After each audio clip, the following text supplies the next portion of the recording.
Thank you, Ms. Jueria. Now to the panel discussions. From the Ministry of Finance, we have Mr. Ahmed Saruvash Adam, Chief Financial Budget Executive, who leads the budget preparation, budget execution, and macroeconomic forecasting and tax policy works while assisting in a broad range of work at the ministry. He is also instrumental in recent fiscal reforms in the Maldives, including the efforts on fiscal transparency and the establishment of the tax policy unit at the ministry. He oversaw efforts to modernize the budget process in the Maldives and is leading the implementation of the program Budgeting in the Maldives. Before joining the ministry, he worked in Maldives Inland Revenue Authority, where he led the formulation of the first strategic plan of the institution, carried out revenue forecasting, and assisted in performance measurement. Our next panelist, Mr. CMA P. Raju Iyer, was elected as the Vice President of the Institute of Cost Accountants of India for the year 2020 to 2021. He is a fellow member of the Institute of Cost Accountants of India and has been in practice since 2000. He is also an associate member of the Institute of Company Secretaries of India and CMA UK. He has a rich experience over a period of 4 decades with increasing and progressive responsibilities covering wide areas of organizational development, wealth creation, and value addition process to the profession. He has been a prolific and motivating speaker, mentored youth and professionals with a wide network in India and abroad. He has addressed national and international conferences, seminars, symposiums for students and professionals, received Par Excellence President Award from His Excellency Sri Rosaya, then Governor of the Tamil Nadu, India. And finally, we have the Vice Chairperson of the Tax and Public Policy Committee of CA Maldives, Mr. Ahmed Ali, FCCA. He leads the tax advisory practice of SNA. He is a chartered accountant with over 10 years of professional experience. Prior to joining the firm, he was the Assistant Commissioner General, Revenue Operations at Maldives Inland Revenue Authority, where he joined as Manager of Audit Management in 2011. Having worked at MIRA almost from its inception, Mr. Ahmed played a key role in formulating and implementing the tax laws currently in force in the Maldives. Further, with his extensive knowledge gained through resolving complex tax and accounting issues together with necessary academic and professional qualifications, he brings a unique blend of skills and perspective to the firm in advising his clients. He is a fellow member of ACCA and serves as an independent director for the board of Maldives Islamic Bank. The moderator of this panel is Ms. Mariyam Sana, Senior Associate handling the tax advisory services at SNA since 2020. Her extensive exposure in this field, both in tax administration and tax policy, is one aspect in providing their clients with the optimal solution to address the client's tax concerns. Prior to joining SNA Lawyers, Sana worked at the Maldives Inland Revenue Authority for over 5 years, during which she has led tax audits of some of the largest taxpayers in the Maldives, involved in a wide range of business areas, including general trading, tourism, and the banking sector. She joined Ministry of Finance in 2019 as a fiscal analyst at the newly formed Tax Policy Division and was a member of the Income Tax Act Drafting Committee, providing technical input to the Drafting Committee. She was also the representative from the Ministry to the Tax Reform Committee, ensuring that the tax policy is in line with the government overall policy targets. All right, panelists, please join me on stage.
welcome panelists. Uh, we're just going to go straight to panel discussion today because we are very short on time. And as presented by Mr. Iyer, there are quite a lot on plate in terms of tax reform. So I guess there are quite a lot of questions from the participants. If you have any, feel free to send us the questions during the session, so to any member of CA Maldives. So today's panel discussion is in relation to the tax reform agenda in the Maldives. As presented by Mr. A just now, there are quite a lot on plate in terms of amendments to both GST and income tax. But I think the most famous debate at the moment is the current amendments proposed to the GST Act, which is currently at the Parliament floor. I'd say the amendment is quite simple because it's not even 10 pages, but it has major impacts to both consumers and the businesses. So my first question is to Saruvash, and it's specifically in relation to the proposed amendments to increase the GST rate for both general sector from 6 to 8 and tourism from 12 to 16.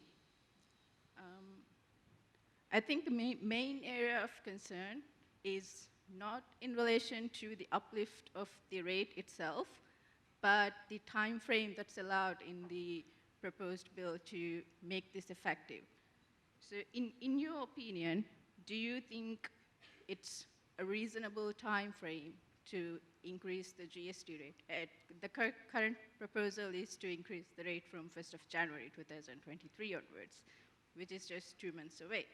So do you think you're giving enough time to the private sector to adjust to these rate changes, and is it absolutely necessary to bring such a change with such short notice? Well, thank you very much, Sana. And thank you, CM Maldives, for having me here, and I'm very glad to be part of this panel. Well, I was expecting that question as well. The thing is, I think we'll have to start a bit far from today to answer the question. It is not an easy thing for any government to increase a tax rate. It is a difficult decision, and it is thought, debated across the board, and it's only then we increase, or we decide to increase a tax rate. Now, what happened to the Maldivian economy over the past couple of years back is very important to bring the decision to a context. I think it would be a cliche even if I say it's COVID-19, but nevertheless, COVID-19 has a major role. It plays a major role in shaping the policies of our future economy. Even today's the Bennett says rethinking growth in the new economy. Economy changed. Economy is different. And how we structure the economy in the future and how we can get growth, how we can source growth is also very different. With COVID, what happened was there was a halt in the Maldivian economy. The borders were closed, tourists were not coming, and the brunt of all of this were taken on by the public finance. And rightly so. I think it's very important that we also understood as Minister of Finance that we should take the brunt and we should support the economy, and that's what we basically did. So we supported the economy with relief loans and loan moratoriums and a lot of other cash flow support, income support, so various things. But there is a cost for all of this, and the cost is increasing debt. And debt is not an easy thing to talk about, and it is not an easy thing to find a cure even. But a counter-cyclical fiscal policy was important back then, and we brought that. And the idea is that we bring back the economy, we bounce back the economy as soon as possible. I think the government, the Maldivian government did that because we went down in 2020 by 33%. We bounced back in 2021 by 41.6%. So this is like a V-shaped recovery. We're not quite there at 2019 or pre-pandemic economy level yet, but we're getting there. And while we get back to the normal economy, it's important that we normalize the fiscal policy as well. Now, what happened to fiscal policy is that with heavy debt, the interest cost has increased, the cash flow that we need for future has increased. So we needed that money, the government needs the money, and to normalize the policy, we need to bring down the deficit as well. So this is something that's very important for the fiscal policy. And sustainable fiscal policy would be important not only for the government, it is also important for the private sector and for the businesses as well. So sustaining the fiscal policy is the core of what the decisions at the moment. And with COVID, the policy was, we spent our way out of our crisis. But then again, other crises had hit the economy in 2022, right now. There is Russia-Ukraine war, and with that, the energy prices has hiked. And the way the policies are designed in the Maldives, the brunt of the energy prices are also absorbed into the government. The electricity prices, they didn't change. For example, in UK or Germany, the electricity price increases by several folds, but in Maldives, no, it is remaining flat. And the benefit is going to basically the private sector, the people, the business, the population as a whole, but the cost of it is taken by the government. This is also something to reform. And there are also other things that businesses want. For example, the guest house industry, they would want cheaper transportation, better access to harbors, water and sanitation, all of these projects. This would directly benefit the private sector. And government is committed, and government is asked to invest in all of these. So this is also important. So the government has to invest in infrastructure, key infrastructure, and also spend on public welfare. And at the same time, we need to ensure the fiscal sustainability as well. So when we look at the future government finances, we know that to come to a sustainable level, we need to take a hit of 6% of GDP from the deficit. Deficit needs to come down in the medium term. So how can we bring it down? Initially, we thought with the growth, we can stagger the corrective measures, and we can bring it down over the medium term without so much pain to the public and the businesses. But because of other crises, we need to fast-track these reforms, and that's what the government is doing. And why GST? Because its collection efficiency is high, and we can bring in revenue as soon as possible. And because of this, the government finances will come in order. The recurrent expenditure will be met by revenue. The primary deficit will be less than 5% of GDP.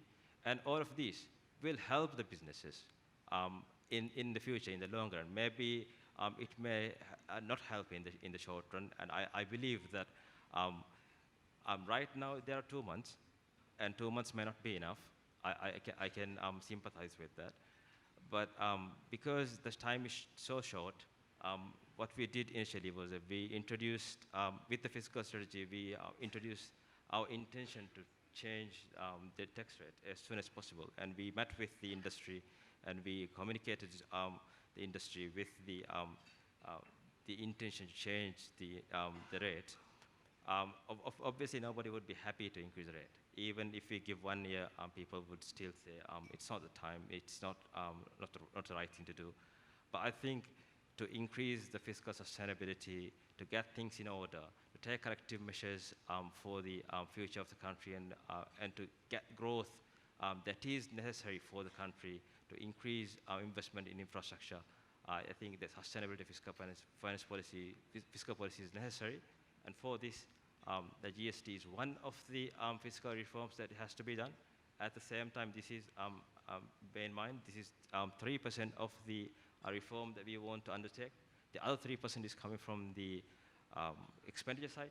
So expenditures, there would be more reforms. So all of these will add up together, and it will increase the sustainability of the public finances, and this will help the country's credit rating, and this will help the businesses in the future. So I think this is what we aim to do. Thank you. Thank you, Saruvash. From the presentation, we knew Ministry of Finance already has plans to amend the GST further. So what are the proposed amendments? What are the main areas, and when can we see these amendments? Like Juwaria mentioned earlier, I think how we want to go about the fiscal reform as well as tax reform is that we want to communicate as soon as possible. So we want to do a medium-term revenue strategy that spans for 6 years, and we want to highlight the reforms that we want to do in the medium term in this medium-term revenue strategy. And this strategy will have it will be consulted with all the stakeholders, and we will go with our ideas on increasing the tax rates. Of course, we want revenue not for the sake of it. We want revenue to fund something, to provide public service, to provide public infrastructure. If not, there is no need for tax. The thing is, at the moment, the government is spending about 40% of GDP is expenditure. At the same time, the revenue, the tax to GDP with non-tax is about 24%, and with everything is 28%. So there is a gap, and we want to increase that at 30%, and also bring down the spending to 30% of GDP, and that's why then there will be a budget balance between both expenditure and revenue. So for this, we will do a medium-term revenue strategy, and we will inform the public and also the businesses. The kind of things that we are considering are changes to the GST Act. So it has been 10 years since we have had the GST Act. The businesses has changed, the world has changed. It has become increasingly digitized. So we want to include the digital aspects into the GST Act as well. And we also want to simplify the tax regime for SMEs. And we introduced the income tax, but I think we want to, at the moment, the thresholds are also very high. I think it is only right that we look at the thresholds and see if they are adequate, and if it works for the people, and if it is the right thresholds as such. So we will be reviewing the income tax. So I'm not saying that we will be changing, but we will be reviewing the income tax in the future and see how we can change, what are the things to change. It has been a couple of years since we have started the income tax, so we have to see what is working for the people and what is not working in the income tax. And I think it is time for a review, so we'll be reviewing the income tax as well. So there are a host of things that we need to look at, and the tax policy unit just started, and I think there are a lot of things we also can do in future. So you will see a lot of work coming out of Ministry of Finance, Fiscal Policy Unit, and also from MIRA. Thank you. Ahmed, my next question is to you. Being a person who advises clients over tax implications and assisting them in forecasting their future tax obligations, what are the challenges that you see in the current system and how do you think the private sector could contribute to the policymaker in relation to tax reforms? Yeah, thank you. So I think, when I came here, I have some point to discuss, and the happy news I have is most of the points I have noted down based on concerns and comments received from our clients and prior negotiation with other stakeholders, as well as we have been in touch with IMF as well as other organizations relating to Maldives tax regime. So most of the concern we have actually, Juwaria just now mentioned that a medium-term revenue strategy and also review of GST Act. These things are actually concern we have been raising to Ministry of Finance as well as the other relevant stakeholders. So, But anyway, for the sake of understanding, I think it's better to highlight the challenges taxpayers facing during the last decade or so, because tax was introduced to Maldives in 2011, so it's been 12 years almost. So one of the challenges, taxpayers are facing all these days is the uncertainty, lack of certainty basically. And how taxes are introduced to Maldives, even ADB recognized the fact that we have introduced tax regime to Maldives in a very fast track.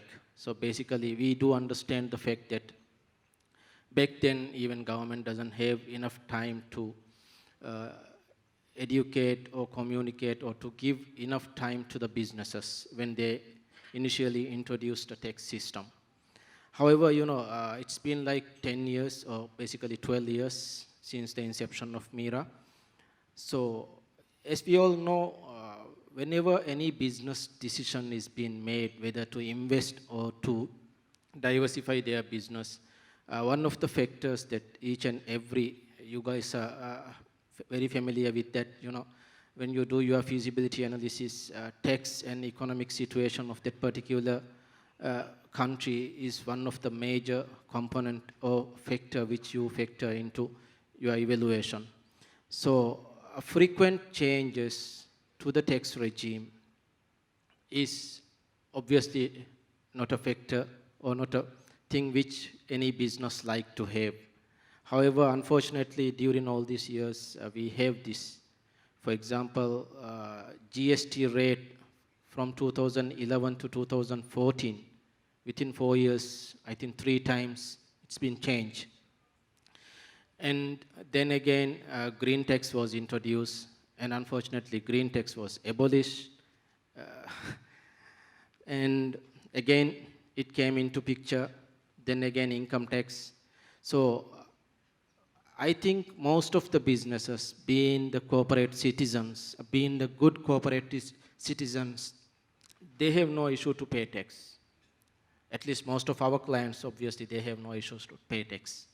So what they are asking is actually a certainty. We should have tax certainty, at least 5 years or next 10 years, what the government is going to do to reform the tax. So just now Ms. Saruvash mentioned that they are going to introduce at least 5-year strategy, which is a good move, I guess. Most of the businesses will know what will happen next 5 years. And another challenges, we have been facing and continue to face at the moment even, is not having enough time. So the bill to change the GST rate is currently at the Parliament deliberation. So day after tomorrow is 1st of November. We have 2 months to go. And from 1st of January, rate will be increased from 6% to 8% and 12% to 16%. So this is what businesses are actually asking not to do. Give them enough time, sufficient time before this rate into play. So they have already, for example, when it comes to tourism industry, most of the businesses, they have already sold out most of the rooms for the next 5 to 6 months without taking into consideration the incremental GST to be enforced from 1st of January. So I think the main concern most of the resorts and other businesses will have, even the concern they raised to us, which we have raised to Ministry of Finance and as well as the other relevant authorities, give them enough time. So unfortunately, we don't have that beauty. Probably government wanted to give that beauty, but unfortunately, due to economic circumstances and this current financial crisis, they have no choice but to start the reform as soon as possible so that government revenue flow will not be impacted in order to provide the necessary services. And another challenges we have been facing, or the businesses have been facing, is actually inconsistencies with the various laws.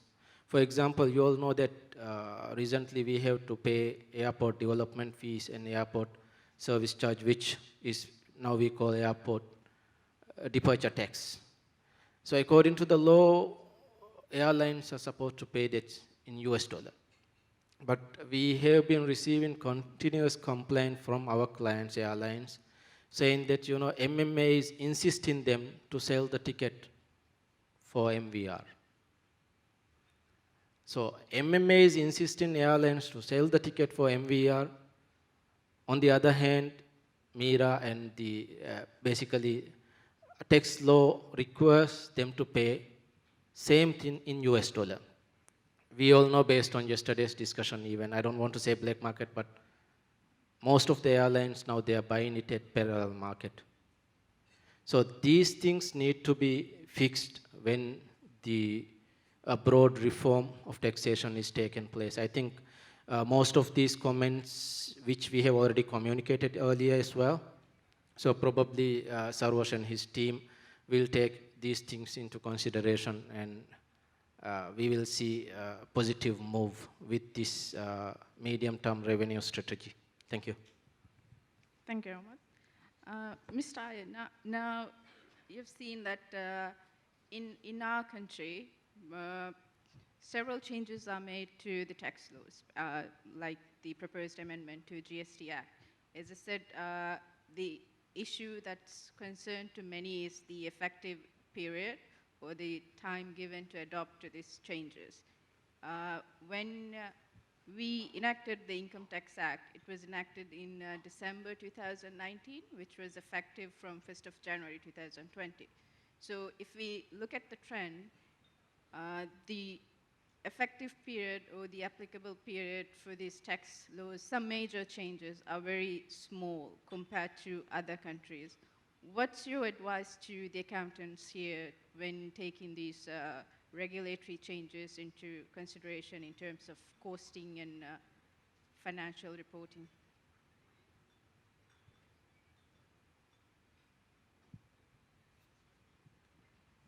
Yeah.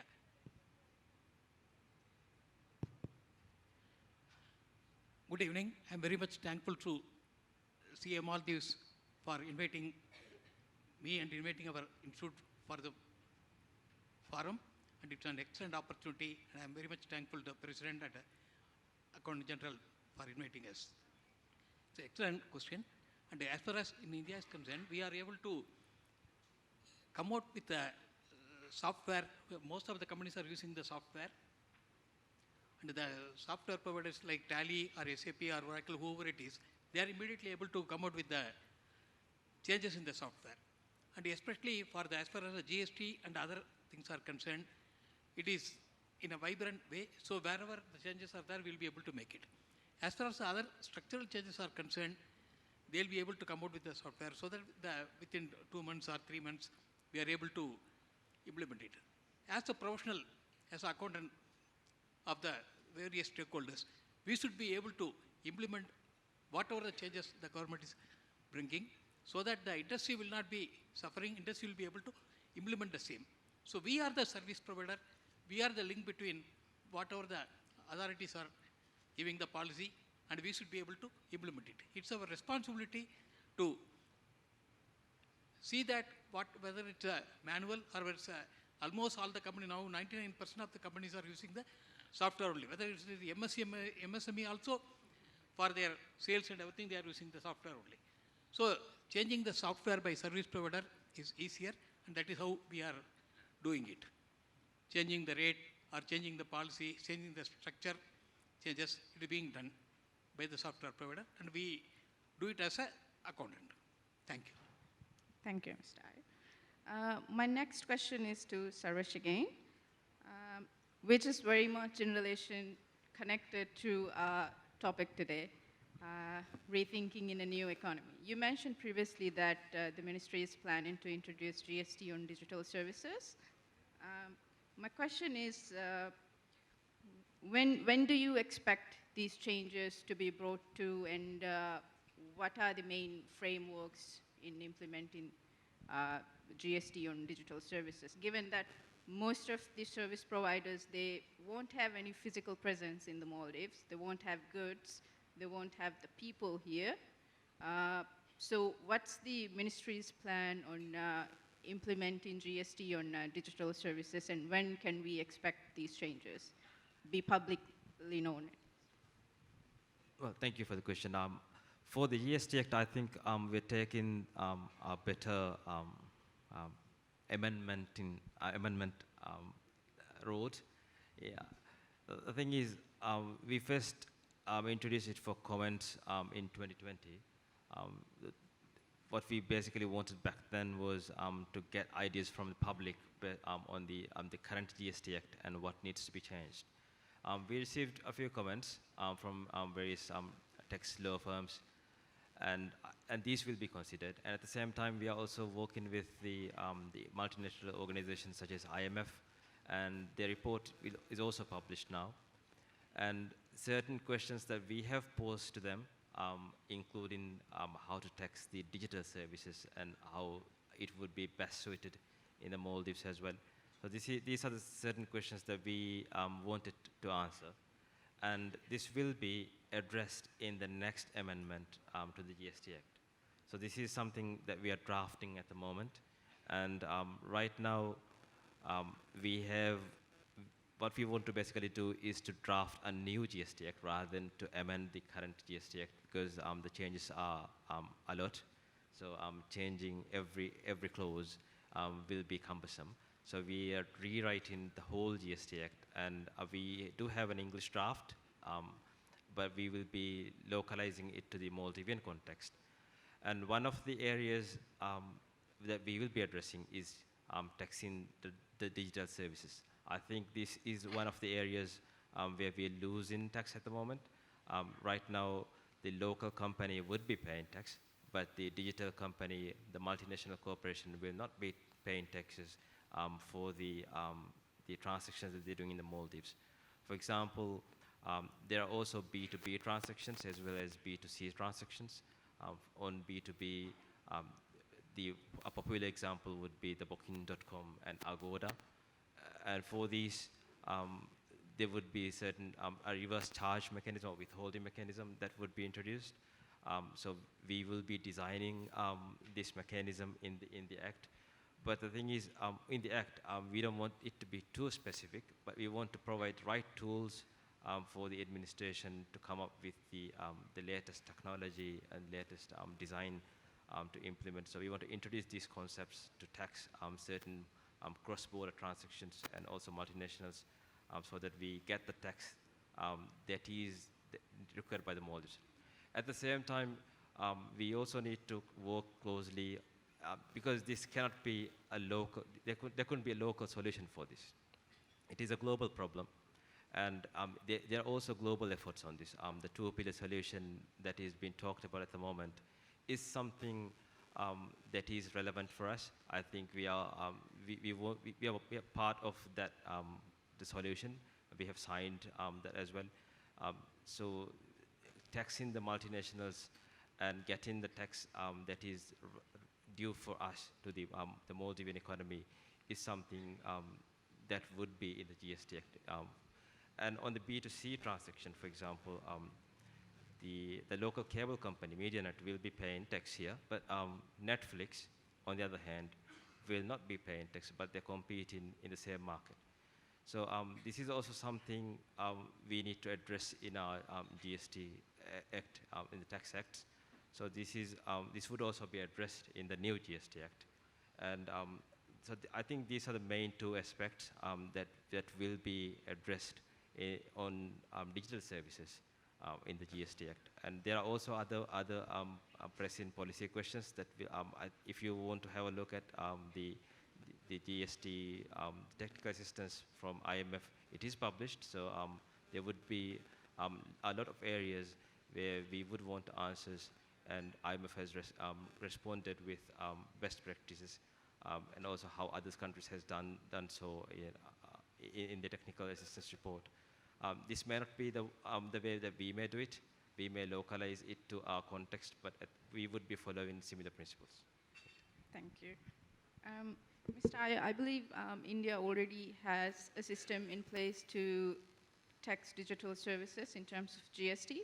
Since we are trying to introduce, or we are planning to introduce GST on digital services, what's one advice that you could give to us, as, since the policymakers are here, to ensure that the system goes smoothly and it functions well, based on your experience in India?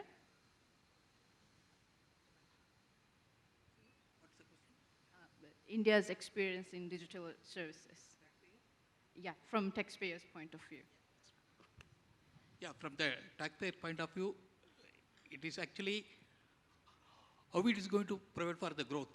Actually, in India, the policy will be that it will be providing incentive for the growth also. Whenever there is an investment, there will be a tax reduction will be there, so that the companies will be able to invest more in the businesses and their profit will be high.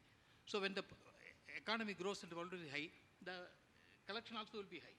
So if you take the GST in India, now during the pandemic there was some recession. So after the pandemic, when the government come with a lot of incentives and all that, economy has recovered, and the industry was able to provide more revenue and more collection, so that the revenue is going up also. As a professional, as an institute, we also conduct lot of programs and lot of events, and we get from the stakeholders what are the requirements, and we inform the government, so that we have a continuous liaison between the stakeholders and the government, so that the policy changes can be possible, so that in each year we are providing the technical support to the government also, and we are getting the stakeholders' interest also. So that is how the industry is concerned. We are discussing with the industry associations, and industry association providing a service, and along with the industry association, we always represent to the government also, so that whatever the provision is required, it is being taken care. Thank you. I see that our time is up for the session, but I have one final question to Saruvash. If we talk about this tax reform, we could stay here all day. In a prior panel, Ms. Risha, when talking about SMEs, she mentioned that the SMEs could thrive if there were some kind of concessions in terms of GST and income taxes. And from the presentation, we note that the ministry is planning to introduce a presumptive tax mechanism for SMEs. Could you please elaborate on that, and when can we expect these simplified models? Right. The presumptive tax mechanism is also something that we are considering to help the small, medium enterprises. The idea is that the compliance cost for SMEs is very high to comply with the current tax system. We have a very simplified tax system, and I think it is relatively easy compared to many other countries to comply with model tax system. But nevertheless, the tax-paying community will also need to improve with the tax system. At the moment, I think there is a gap, and to address that gap, I think we need to have this simplified mechanisms to comply with the tax system. And for this, one of the solutions is the presumptive tax. So rather than having many taxes being paid by the SME, SMEs would pay just one tax, that's the presumptive tax, rather than income tax, GST and everything. They would pay a certain % of the top line, and that's it. So the other filing income and everything would be done with. So this is the idea behind the presumptive tax, and this would be entailed with reforms in both GST and Income Tax Act. So this would be part of the GST policy agenda in the next draft. So I think we will have that kind of door or mechanism in the GST Act to have these kind of simplified mechanisms for SMEs in the GST Act as well. And at the same time, I think this would require change in the income tax as well. So it will also come up in the next rounds of amendments in the income tax too. So if it goes through from the policy debate, there will be amendments in both GST and Income Tax Act. But this is something that we are talking, yes. Thank you. Since we don't have any time, I'd open the floor to the panel members to give their closing remark. Ahmed, let's start with you. Yeah, thank you. As you mentioned, we can talk about the whole day, so around 30 minutes is not enough for this kind of discussion. But anyway, as Saruvash mentioned, most of the concern we have is already taken into consideration, and hopefully when those proposed amendments come into picture, it will be addressed. But when we look about how the globe or the other tax regime is moving towards, so basically we have a trend like increase the tax base rather than increase the rate for existing taxes we have. For example, right now, mainly we have GST, TGST, and income tax. So instead of increasing GST from 6 to 8, 14, 12 to 16, and increasing income tax from the brackets and as well as the highest rate of 15%, why don't we increase the tax base with the not changing the existing rate? I think that is something which Minister of Finance and Tax Policy Unit can take it into consideration. And that's how the world is moving right now. That's the trend. I hope they will go along with the trend rather than against the trend. So probably they will take into consideration those things. Yeah, thank you. Right. So I think that tax is not a topic that we can talk in isolation. I think tax should be talked with the other side of the coin as well, that is expenditure, and how tax is helping the country as a whole. I think this is also something that's very important. It's a very core of the tax policy. Now, I agree with what Ahmed just mentioned. Increase the tax base is what's important rather than playing with tax rates. I think that's what the government would also want to do. And that's how the policy is designed as well. And for this, I think increase the tax base, we need to increase growth.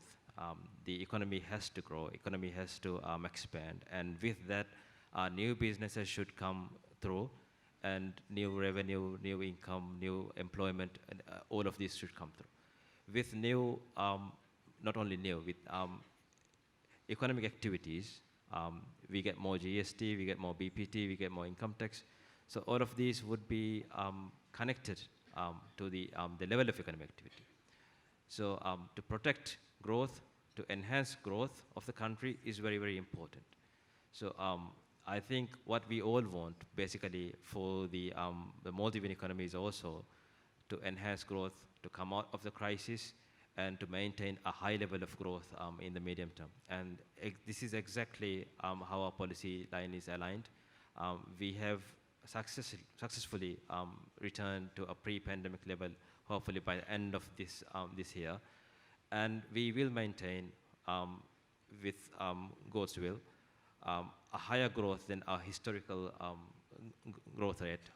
More than 6% of growth will be there. So this will increase this level of the economy. But then again, we are a very small open economy, and we are prone to shocks. We have, whatever happens to the rest of the world, we get affected, and we get affected heavily. And being reliant on tourism, one single industry, that also doesn't really help. We have to bear in mind our structure of our economy and how our businesses are designed, and how our economy is designed. And obviously we would want to diversify, but we are also suffering from the dust disease, being reliant on one industry. Having from that point onwards, I think that's where we take decisions, and getting growth is important, and getting that predictability is also very important for us. So that's why we're doing medium-term revenue strategy, but at the same time protecting the economy, increasing the growth, increase the business activities, and increase the economic activities in the country is the core of the tax policy, and that will be the main goal of the tax policy. Thank you. It is, whatever the changes the government is bringing, it is for the accountants, the professionals to take it to the stakeholders. as an institute, whenever the GST or other changes are concerned, we always conduct the help desk at various places. Of course, India is a vast country. We conduct the help desk. And our chapters, our branches will be conducting the help desk at various places so that industry will be able to get the benefit. The help desk is one where there will be any businessman will be able to contact. Especially the MSME sector is looking for the support from the professionals. So as a professional, we should be able to support especially the MSME sector where they will be requiring the guidance and support which we can provide. It is a responsibility of the accountants who is in the forefront for the business and trade and industry should be able to link between the government and implementing all the policies, whatever is required. It is for us as a professional to take it to the various stakeholders and appraise them and what are the changes, whatever they required, and the software supply providers and chain suppliers and all those things we should be able to take care, which is a responsibility of the institute. So Institute of Chartered Accountants of Maldives has the responsibility to link between the trade and industry and other stakeholders to the authorities so that they'll be able to give the suggestion and implement the policies. Both ways it will be helpful to the authorities as well as the stakeholders. We are, as an accountant, you are in the forefront and you know what is happening in the trade industry and getting all the information and which will be good for the country and whether when the GST is enhanced, what will be the impact on inflation, what will be the impact on foreign exchange. All those things we should be able to consider and advise in the right way so that we will be having the good impact. So I am requesting the CMA Maldives and President, who is Accountant General, to take care and take the lead in those activities. The global progress is powered by nations. The national progress is powered by economy. Economy is powered by industries. Industries are powered by competition. Competition is powered by innovation and creativity. Innovation and creativity is powered by resource investment. Resource investment is powered by return on investment. Return on investment is powered by revenue. Revenue is powered by quality of product and quality of services. Quality of product and quality of service is powered by employee productivity. Employee productivity is powered by employee motivation. Employee motivation is powered by management stewardship. Management stewardship is powered by quality leaders. Quality leaders are powered by we the professionals. Wishing you all the best. Thank you very much for the opportunity given. Thank you, panelists, and thank you, CA Maldives, for giving us this opportunity to talk about tax reforms.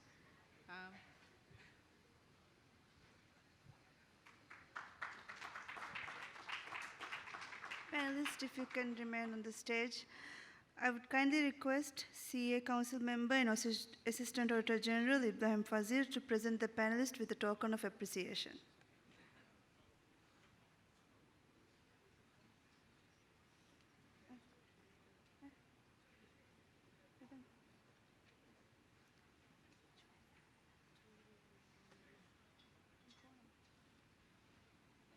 Okay. Mr. Saruvash.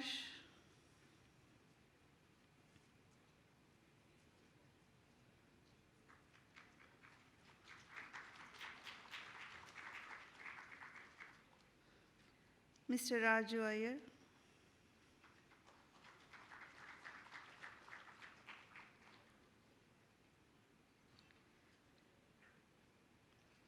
Mr. Ahmed.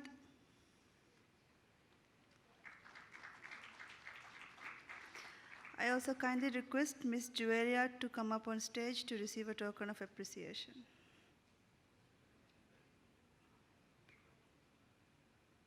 Ms. Sana.